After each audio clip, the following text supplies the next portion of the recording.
que Jésus est Dieu. Si Jésus n'est pas le vrai Dieu, c'est qu'il est quoi? Il est le faux Dieu.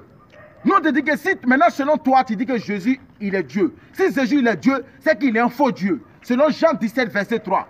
Or, la vie éternelle. C'est-à-dire que ceux qui disent que Jésus est Dieu, ils n'auront pas la vie éternelle selon Jésus. Or, la vie éternelle, c'est qu'ils te reconnaissent, toi, le seul vrai Dieu. Et celui que tu as envoyé. Jésus même tape sa poitrine. La vie éternelle, c'est de reconnaître le vrai Dieu, le seul vrai Dieu, et celui que Dieu a envoyé, qui est Jésus-Christ. Jésus dit, il est un envoyé. Toi, tu dis que Jésus, il est Dieu. Maintenant, si Jésus, il est Dieu, toi, tu ne connais pas le vrai Dieu. Si tu ne connais pas le vrai Dieu, qui est le Dieu unique, c'est que tu es quoi? Tu pars où? Tu n'auras pas la vie éternelle. Selon Jésus, tu n'auras pas la vie éternelle, car tu ne connais pas le vrai Dieu. Maintenant, toi, vous êtes là, vous dites que le Père et le Fils, il reçoit même adoration et même gloire. Mon frère, il faut pas dire verset 4 là, on finit à verset 4. Verset 4. J'étais glorifié sur la terre, j'ai achevé l'œuvre que tu m'as donnée à faire. Calmer. Jésus a glorifié qui sur la terre? Dieu. Pourquoi il ne s'est pas glorifié lui-même? Et maintenant, moi, ce qui est aimé c'est toi, ce qui était sincère. Jésus a fait quoi sur la terre? Il a glorifié Dieu. Il a glorifié Dieu. Oui. Pourquoi il ne s'est pas glorifié lui-même? Mon frère, il a déjà dit c'est parce qu'il n'est pas le vrai Dieu, il est le faux Dieu. Faut pas dire faux Dieu. Il est le faux Dieu. Est-ce qu'il a dit qu'il est Dieu? Mon frère. Non, il n'a pas dit qu'il est Dieu. Est-ce que lui qui a dit? C'est vrai là. Non, c'est vrai, je l'aime. C'est pas lui qui a dit qu'il est Dieu. Maintenant, c'est toi qui as dit qu'il est Dieu, non? Voilà. Si Jésus n'a pas dit qu'il est Dieu, toi tu dis que Jésus est Dieu, c'est qu'il est quoi? Faut pas dire qu'il est. Il est le faux Dieu. Moi, pas qu'il dit qu'il est faux Dieu. Parce que c'est pas lui qui a dit qu'il est truc. C'est pas lui qui l'a dit. Voilà, c'est moi qui dit. Maintenant, toi, tu dis. Ok, comme ça, là, tu me dis, hein, mon frère, ce que tu as dit là, c'est pas bon. Non, tu n'as pas à reconnaître. Voilà. Non. Tu n'as pas à reconnaître. Puis j'ai dit. Moi, je ne peux pas accepter. Moi, il défend Jésus. Au commencement, j'ai dit ici. Au commencement, j'ai dit ici. Oui. On ne finit jamais d'apprendre. Ouais. Maintenant, le but de notre dialogue là, c'est de ramener à la raison. C'est de ramener à la raison. Comment on va pour ça? Ouais, ça signale, c'est bon. Il te dit le frère. Le but de notre échange. Mais ce qui est là, ici, là, Jésus a dit, oui. Et maintenant, toi, Père, glorifie-moi auprès de toi-même, de la gloire que j'avais auprès de toi avant que le monde fût. Oui, il avait une gloire auprès de Dieu avant que le monde fût. Dieu, c'est dans sa préscience. Ça dit que Jésus a dit quoi dans Matthieu 24, verset 32, verset 36. Il dit, pour ce qui est de l'heure et du jour, nul ne le sait, ni les anges, ni le Fils, mais seul le Père. Dieu connaît, c'est-à-dire les choses qui vont se passer dans le futur. Dieu connaît le jour de la résurrection, bien que le jour de la résurrection n'est pas encore arrivé, mais Dieu dans sa préscience, il sait. Dieu, il sait la place que Jésus avait auprès de lui. Je ne sais pas si tu comprends. Dieu dans sa préscience, même si quelque chose n'a pas encore eu lieu, lui, il connaît déjà. La place que toi, tu auras, ce Dieu-là, Allah, il sait déjà. N'est-ce pas? Écoute-moi. La place que toi, tu auras de ce Dieu, Allah, là, Dieu sait déjà. Dans sa préscience, il est savant du futur. Est-ce que tu sais? C'est ça. Dieu, il est savant du futur. Maintenant, quand Jésus dit que non, que glorifie-moi, Père, auprès de toi, de la gloire que j'avais auprès de toi avant que le monde fût. Maintenant, lorsque tu prends Jérémie 1, verset 4 à 5, Jérémie dit quoi? Que Dieu l'avait établi prophète des nations avant que sa mère l'accouche. Il faut prendre Jérémie 1. Où ça, il faut prendre? Non, moi je veux combien de trucs ici avec il faut que je comprenne. Maintenant, il t'a expliqué ça. Ça dit que quand Jésus dit que la place que j'avais, Dieu nous connaissait tous. La place que tes enfants auront. Tes enfants, peut-être que tu n'as pas encore enfant. Est-ce qu'il a enfant? Non. Tu n'as pas encore enfant.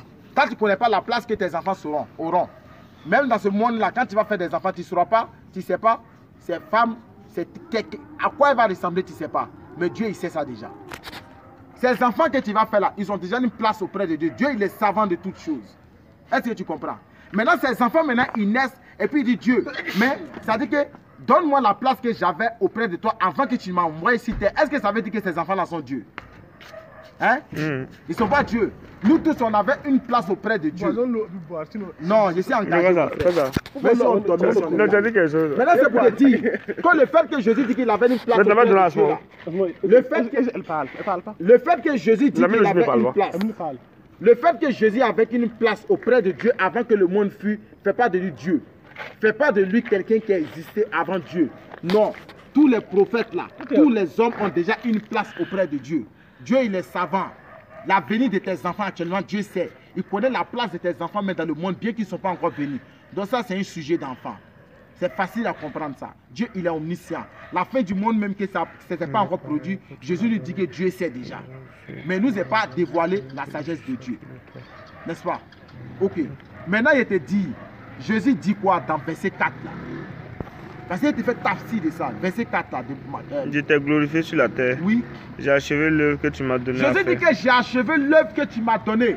Pendant que Jésus répétait cette parole, c'est-à-dire qu'il donnait ses paroles, il parlait ses paroles à Dieu, Jésus n'était pas encore mort. Est-ce que vous comprenez? Méditez sur les Écritures. Jésus, pendant que Dieu disait, Jésus disait, subhanallah, pendant que Jésus disait, Père, je t'ai glorifié sur la terre, j'ai achevé l'œuvre que tu m'as donnée. Mon frère, oui. Écoute-moi, si tu es sincère là, hein, tu dois accepter. J'ai accepté l'islam. Comment ça? Oui. Comment ça? La vérité devant toi. Il y a la vérité devant toi. Sur la 17, verset 81. La vérité, l'islam est venu et le faux est voué à disparaître. Le faux là, c'est qui? Le faux comment? Quand toutes tes allégations que tu avais. Non, mais ta fausse conception que oui, tu avais. Oui, ok, je suis. Bon, ta fausse conception que tu avais de Jésus. Attends, laisse-moi argumenter. Ta fausse conception que tu avais de Jésus, à travers cet échange, à travers les versets bibliques, à travers les dits de Jésus, tu comprends qu'il y a certaines choses que tu avais mal compris. D'accord. Voilà. Donc ça dit que le faux qui était dans ton esprit, elle a disparu et le vrai va s'installer. Si ce point-là, je suis d'accord. Voilà. Mais pendant que tu as dit le faux là, notre livre c'est là que tu dis que c'est faux. Livre c'est là. Tout ce qui émane de la bouche de Jésus là, c'est vrai. Ce qui émane maintenant, les hadiths qui émanent des païens, c'est-à-dire les gens qui n'ont pas cru en Jésus, qui ont influencé la mission de Jésus. Ça c'est faux. Paul ne peut pas, lui qui a écrit que dans 1 Pierre 13, verset 1, que Saul était âgé de point là. Ce qu'il a dit là, c'est vrai ou bien c'est faux. Saul a existé, il a son âge c'est combien? Tu ne connais pas? Mon frère. Mais tu l'as d'accord. Mon frère. Il faut m'expliquer ici là. Verset 4 là. Est-ce que Jésus avait achevé son œuvre? J'ai achevé, oui. Il a achevé. Oui. Si tu as dit qu'il n'a pas achevé là, c'est Jésus même qui a maudit. Mon frère, pardon, non, il ne faut pas le remettre. C'est ta Bible. Si tu passes ton temps à lire la Bible, c'est une bénédiction. Tu as peur de quoi? Dormir là. Dormir, on aura tout le temps de la tombe. La tombe va s'en chauffer là-bas. C'est pas un jeu. La même manière que souvent on dort, puis on fait les cauchemars, et puis il y a les rêves qui se passent, c'est-à-dire on se voit dans un autre monde là. La mort là, c'est quoi? Il te dit quelque chose. Est-ce que Jésus avait déjà achevé son œuvre? Ou ça, il faut bien écouter. Hein? Est-ce que Jésus avait déjà achevé son œuvre dans Jean 17, verset 4? Qu'est-ce qu'il a dit à Dieu? Pardon, il faut lire le verset. 4 là encore. Verset 4, non. Mais donc, vous aimez lire les versets là, passer. Nous, on lit les versets pour on essaie de comprendre de quoi parle le verset. C'est là l'avantage du musulman. C'est l'essentiel. Verset 4. Hein? C'est ça quoi? Jean 17, verset 4. C'est ça quoi? Il faut lire. C'est ça l'essentiel. L'essentiel, c'est de comprendre. Je t'ai glorifié sur la terre. Jésus a glorifié Dieu sur la terre parce que lui n'est pas Dieu. S'il est Dieu, c'est que c'est un Dieu d'or. Il faut continuer. C'est un vrai prophète. J'ai achevé l'œuvre que tu m'as donné à faire. J'ai achevé l'œuvre que tu m'as donné de faire. Qui a donné l'œuvre là à Jésus? C'est Dieu. C'est Dieu. Pourquoi lui-même ne s'est pas donné, c'est pas attribué sa mission. Mais c'est Dieu qui lui a donné sa mission. C'est Dieu qui l'a envoyé et qui lui a dit, Jésus, voici ton œuvre que tu viens achever, qui va venir accomplir sur la terre. Selon ces versets, est-ce que Jésus a fait son rapport à Dieu? Parce que c'était un rapport que Jésus faisait à Dieu. C'était un rapport. Il disait à Dieu, Dieu, ouais, je t'ai glorifié sur la terre. Il a fait propre ton bara. Et puis, Dieu, écoute bien, Dieu, comprends-moi. Mission pour laquelle tu m'as envoyé là.